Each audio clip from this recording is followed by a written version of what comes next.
Gracias por acompañarnos. Bienvenidos a los especiales de ProNoticias. Esta semana vamos a tocar un tema que está relacionado al veto del Poder Ejecutivo al proyecto de ley de margen de preferencia para la adquisición de productos y servicios nacionales. Un veto que generó reacción en diversos sectores, principalmente de la industria. También hubo análisis por parte del sector económico a la decisión del Poder Ejecutivo. Se buscaba aumentar el margen de preferencia establecido en la ley del año 2011, la número 4558, en el 20% al 40%. Esto fue rechazado por el Poder Ejecutivo. El proyecto vuelve para el análisis del Congreso Nacional, pero esta noche queremos compartir todas las aristas de este veto, las consecuencias que tuvo. ¿Es una herramienta positiva o no lo es? Comenzamos escuchando a los protagonistas. Ley de margen de preferencia para productos y servicios nacionales en los procesos de compras públicas. ¿Herramienta útil o distorsión a la competencia? ¿El veto al proyecto fue acertado o fue un error del Ejecutivo? Exposición de las partes involucradas. Análisis de especialistas en el tema. Ley de margen de preferencia en los especiales de ProNoticias. Conversamos ahora con el presidente de la Unión Industrial Paraguaya, el licenciado Gustavo Volpe. Licenciado, ¿cómo está? Sí, ¿qué tal? ¿Cómo andamos? Estamos súper bien, aquí trabajando a todo galope y bueno, no nos resta otra, ¿verdad? Bueno, y queríamos conversar con usted, licenciado, en relación a este proyecto que finalmente fue vetado por el Ejecutivo, que tiene que ver con aumento de margen de preferencia para los productos nacionales en lo que hace al proceso de adquisición de bienes y servicios por parte del Estado. La UIP sentó una postura muy clara, incluso tuvieron una reunión con el presidente de la República sobre este tema. Así mismo es. Bueno, nosotros realmente apoyamos este proyecto, perdón, que había nacido en la Cámara de Senadores. Nosotros pensamos que era el momento preciso para que el Estado privilegie a las empresas industriales que son las encargadas de producir más y mejores empleos, mantener y producir más empleo a través de las compras públicas, ¿verdad? Sí. Nosotros hasta aquí no hemos sentido de que las compras públicas se vuelquen hacia la industria paraguaya, vale decir, hacia los productos de industria paraguaya. Uh-huh. La pandemia fue una Entonces, oportunidad, perdón, licenciado, decía. bueno, realmente la pandemia, como estás diciendo, era la oportunidad de poder privilegiar y de poder evitar todas esas cosas que hemos estado viendo cuando se traen los productos de países como la China, ¿verdad? En Sí. donde se compra ya a precio de banana con muy mala calidad y venden aquí a precio de oro, lo cual quedó absolutamente demostrado, cosa que si se compra en Paraguay jamás, de los jamases, hubiese sido así, ya que aquí hay empresas industriales paraguayas muy responsables y sobre todo se puede lograr la trazabilidad para tratar de evitar este tipo de despropósitos. Uh-huh. Sobre todo, importante el control de calidad en este aspecto, algo que no se puede hacer, como mencionaba, con productos importados. Así mismo es. Bueno, realmente, por suerte, finalmente se pudo rechazar esta partida enorme Sí. que iban a comprar a tambor batiente y ahí se dieron cuenta de que la calidad no era la que se precisaba. Uh-huh. De modo que si esto ocurre en Paraguay, jamás se hubiese llegado a esa situación, porque en primer término la gente se hubiese esmerado en poder entregar productos con la calidad requerida al Ministerio de Salud en este caso, ¿verdad? Uh-huh. Desde la Unión Industrial Paraguaya, ¿consideran que el aumento del margen de preferencia era el camino ideal para que se pueda mirar más a la industria nacional al momento de adquirir productos y servicios por parte del Estado? ¿O podrían haber otras opciones, licenciado? Bueno, realmente hay que tener en cuenta de que la gente distorsionó el concepto con la idea de que porque subíamos del 20 al 40% el margen de preferencia, Sí. el Estado iba a pasar a comprar 40% más caro, lo cual es falso de toda falsedad, ¿verdad? Y sobre todo yo puedo dar una estadística que salió en un análisis que hizo la Dirección Nacional de Contrataciones Públicas, en donde se vio que en los primeros 3 meses del año en el sector farmacéutico se adquirieron más o menos 6.000 millones de guaraníes de productos de enero a marzo, y de los cuales los oferentes fueron 32% de industria paraguaya, ¿verdad? Empresas paraguayas con productos nacionales, y de los cuales nada más que el 12% son empresas que aprovecharon el 20% de margen de preferencia. Y eso significó aproximadamente 200 millones de guaraníes más, lo cual demuestra a las claras de que no porque sea 20% el margen de preferencia, los productos van a salir 20% más caros. Aparte de eso, también quedó demostrado que el resto de las industrias paraguayas no necesitó usar el margen de preferencia porque de entrada ya tuvieron precios muy convenientes y ganaron a los productos importados. Y quiero mencionar también de que para que la industria pueda acceder al margen de preferencia, tiene que sacar unos certificados en el Ministerio de Industria y Comercio, y esos certificados costaron más de 1.008 millones de guaraníes. Vale decir, 200 millones de guaraníes se pagó de más, pero el resto, lo que las empresas tuvieron que pagar para poder acceder al margen de preferencia fueron 1.008 millones de guaraníes. De modo que se puede notar a las claras de que de ninguna manera se puede considerar de que eso resulta más oneroso para el Estado porque se usa el margen de preferencia, ¿verdad? Sí. Lo que nosotros decíamos es que iba a ocurrir el fenómeno inverso. Si un producto importado quería venderle al Estado, tenía que bajar 40% más. Entonces vale decir de que es al revés de lo que se piensa, porque nadie en una licitación sabe el precio de nadie. Sí. Y cuando se hace sobre todo en una subasta a la baja electrónica, nadie sabe contra quién compite, de modo que yo miro mi costo y voy situando mi propuesta de precios con relación a mi costo y no a los precios que se están ofertando por los diferentes jugadores, digamos, por las diferentes empresas que están haciendo la subasta a la baja electrónica. Y también se maneja en todo esto un precio de referencia, licenciado. Bueno, esa es la otra cuestión que no tuvieron, o sea, tuvieron en cuenta y mintieron muy grande cuando decían que iba a pagarse 40% más. No solamente por lo que te estoy diciendo por la estadística, te estoy demostrando de que no se usa el margen de preferencia para venderle más caro al Estado, sino hay que tener en cuenta que cuando una convocante, cuando alguien llama a licitación, observa los precios históricos que fueron vendidos a esa institución, y en base a los precios históricos más los precios de plaza, se halla un promedio y se hace un precio de referencia que jamás se puede aceptar una diferencia de más del 20%. Vale decir que ese 40%, sí, vamos a suponer que el precio de referencia era 100.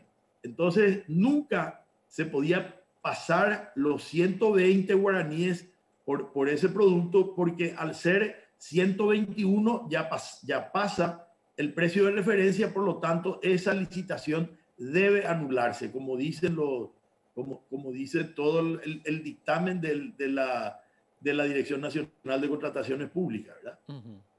En este caso también algunas agremiaciones mencionan que esto va a distorsionar la competencia si se aprueba tal como está o si se ratifican las cámaras del Congreso en la decisión que tomaron ya, licenciado.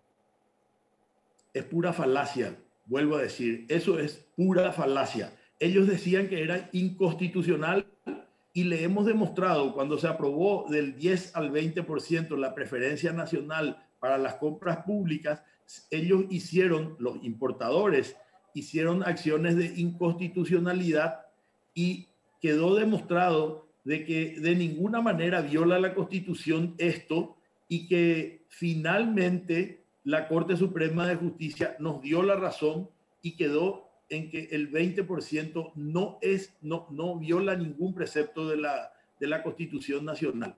Y como yo vuelvo a decir, resulta que obviamente si ellos quieren vender, si los importadores quieren vender, tienen que bajar muchísimo su precio para poder entrar.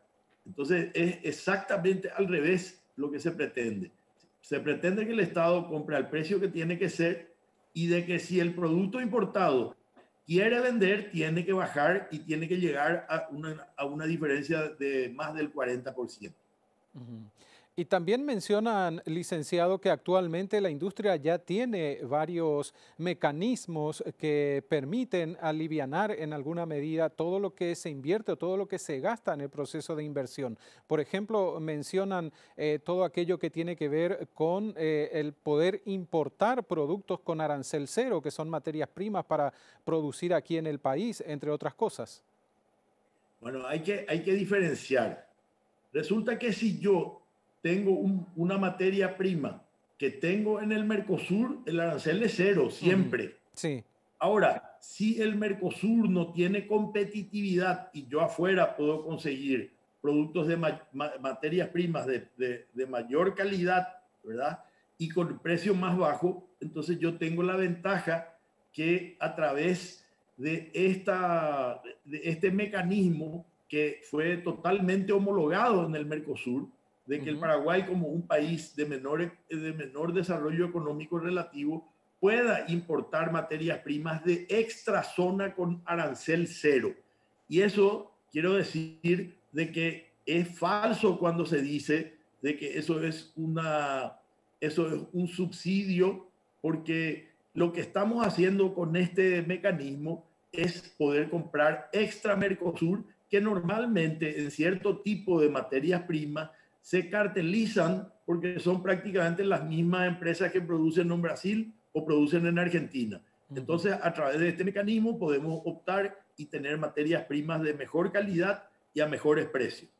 Incluso desde el Ejecutivo, licenciado, en el momento de anunciar el veto, hablaban de posibles violaciones a acuerdos internacionales si se aprobaba tal cual estaba el proyecto de margen de preferencia al 40%. ¿Qué pueden decir respecto a esto? Absolutamente falso. Falso de toda falsedad. En primer término, adujeron de que se iba a violar el Tratado de Unión Europea-Mercosur, que todavía no está aceptado por todos los países, por lo tanto, no está en vigencia. Sí. Por lo tanto, mal se puede decir, vamos a violar algo que no está en vigencia. En segundo término, yo puedo decir de que de acuerdo a la prelación de las leyes, la pirámide de Kelsen, se determina que los acuerdos internacionales están por encima de las leyes locales.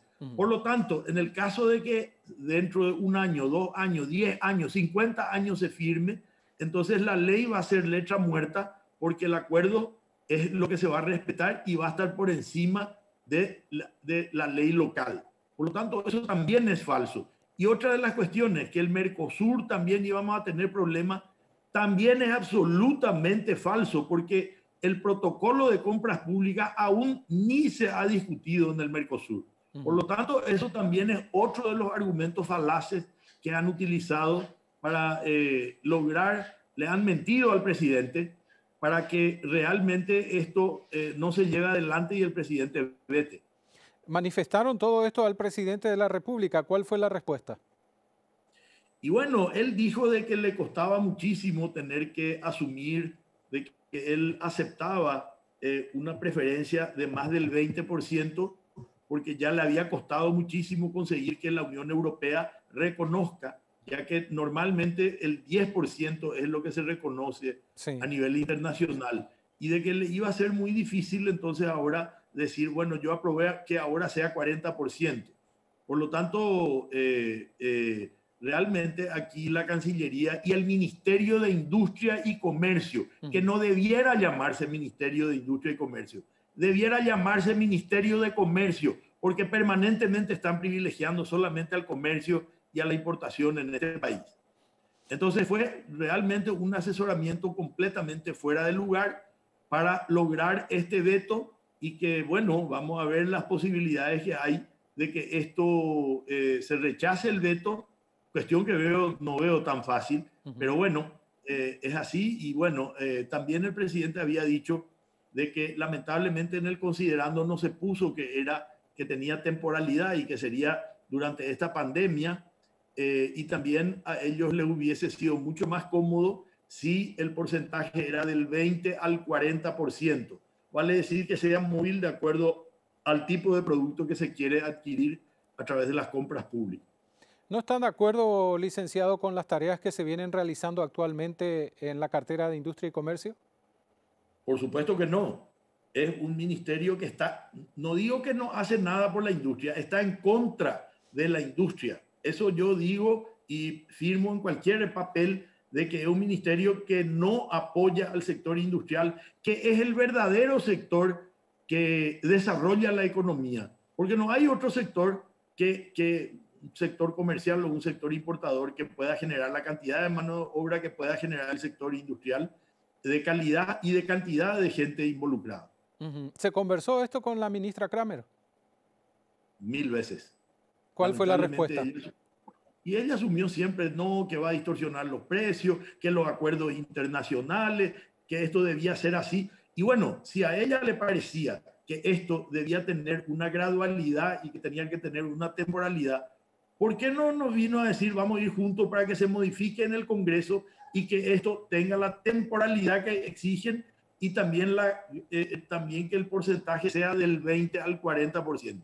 Jamás, jamás, solamente cuando vetaron hablaron de este tema.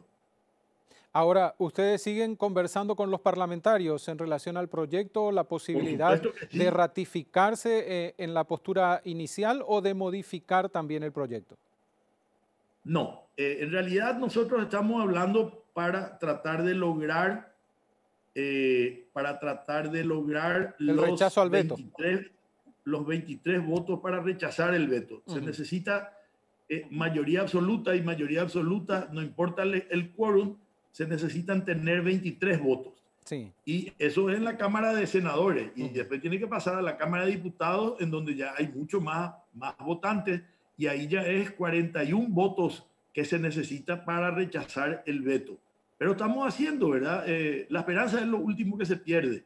Y nosotros seguimos esperanzados en tratar de que esta iniciativa nacida en el Congreso, justamente en la Cámara de Senadores, teniendo en cuenta la realidad de nuestra economía, la realidad de nuestra industria, hubiese sido muy importante que ellos realmente se puedan, digamos, ratificar en el rechazo al veto. Usted mismo decía que es un poco difícil que se dé esa situación que están solicitando. ¿Ya están trabajando en otro tipo de proyecto que pueda incentivar el proceso industrial en nuestro país? Y bueno, lo que nos queda es eso, ¿verdad? Y por lo menos estamos tratando de elaborar un proyecto que una vez que esto se acepte el veto del Poder Ejecutivo, entonces poder plantear una nueva ley en donde vamos a tener en cuenta eso que nos habían dicho y vamos a ver si teniendo en cuenta esos detalles que habían dado después que la ley se vetó, sirven para que realmente podamos tener un privilegio en las compras públicas para el sector industrial. ¿Que puede ser permanente o transitorio debido a esta situación de pandemia? Bueno, yo creo que básicamente por lo menos transitorio mientras dure la pandemia, ¿verdad? Pero ojalá que esto continúe y que sirva, digamos, para que venga inversión aprovechando esta ventaja que hay en las compras públicas y que puedan venir a poner su inversión acá en el Paraguay para poder tener nuevos productos con nuevas calidades y sobre todo dar cavidad a la gran cantidad de mano de obra que sale año a año en el mercado y que ahora en este momento, sumado a los que salen al mercado laboral, tenemos los despedidos, tenemos los repatriados, tenemos una cantidad de gente que yo quiero saber qué va a hacer el gobierno con esta gente. ¿Va a seguir subsidiando? ¿O hubiese sido muy interesante que la industria sea una opción, una alternativa interesante para que esto no ocurra y que la gente tenga ingresos provenientes de su trabajo. Y en las últimas semanas también estuvimos viendo que en lo que hace a la agremiación dentro de la Unión Industrial Paraguaya hay una campaña para contener el contrabando que no paró también en tiempo de pandemia y que golpea, ¿verdad? Bueno, realmente hay que reconocer que al principio, cuando estaban cerradas verdaderamente todas las fronteras, Sí. La industria gozó de un pequeño momento en donde pudo tener que triplicar en algunos casos su producción para poder abastecer. Ujú. Pero eso duró muy poco porque lamentablemente el contrabando sigue tan campante hoy y me parece peor que antes, sobre todo teniendo en cuenta las enormes eh, asimetrías que hay con Brasil y con Argentina y causadas por una competitividad ficticia que es la desvalorización enorme de su moneda, ¿verdad? Con respecto a la divisa fuerte que es el dólar. Y países vecinos, estamos hablando de diferencias importantes. Brasil, Argentina, en su momento político tomaron la decisión política de industrializar sus países. Lo hicieron hace muchas décadas Brasil, lo hizo también Argentina, por supuesto Chile también dentro del mismo proceso de crecimiento. Paraguay no tiene política clara de procesos industriales en nuestro país en la actualidad. Y eso tiene que ver con lo que usted decía también, licenciado, la tarea desde el Ministerio de Industria y Comercio y de las autoridades todas, y por supuesto con participación del sector privado. Por supuesto que sí. Nosotros, uno de los déficits muy grandes que tiene el Ministerio de Industria es la falta de políticas industriales. Ujú. Porque si existiese una política industrial y dentro de esa política industrial está fomentar el consumo de la industria paraguaya a través de las compras públicas, no estaríamos discutiendo. Pero resulta que eso tengo entendido que hay algunos proyectos que están por ahí en el ministerio, pero nunca se le dio importancia. Vale decir que nunca se avanzó en tener una política industrial en el Paraguay y mucho menos últimamente con esta actual administración del Ministerio de Industria y Comercio. Licenciado, gracias por el tiempo. Muchas gracias a ustedes por darme la oportunidad. La verdad es que nos da gusto llorar sobre la leche derramada, pero esto puede servir para demostrar cuál es la actitud del Estado con respecto al desarrollo económico nacional. ¿Y por qué digo desarrollo económico? Porque el crecimiento de la industria significa desarrollo de la economía. ¿Y por qué? Y porque el crecimiento industrial genera una equidad distributiva por la cantidad de personal que requiere cuando la industria crece. Entonces, realmente se quiere seguir exportando gente para que tenga cabida y tenga trabajo en otras ciudades o en otros países. Se quiere que la gente asalte y robe más en la calle y tenga que ponerse en las veredas para vender mercadería de contrabando. Se quiere seguir fomentando de que haya gente que se dedique al narcotráfico, a la venta de sustancias absolutamente perniciosas para la salud. Se quiere seguir subsidiando a la gente que no tiene ingresos por culpa de esta pandemia, o se quiere realmente desarrollar la economía paraguaya. Eso es lo que yo quiero decir. Gracias, licenciado. Muchas gracias a Canal Pro. Gustavo Volpe, presidente de la Unión Industrial Paraguaya, con nosotros en los especiales de ProNoticias.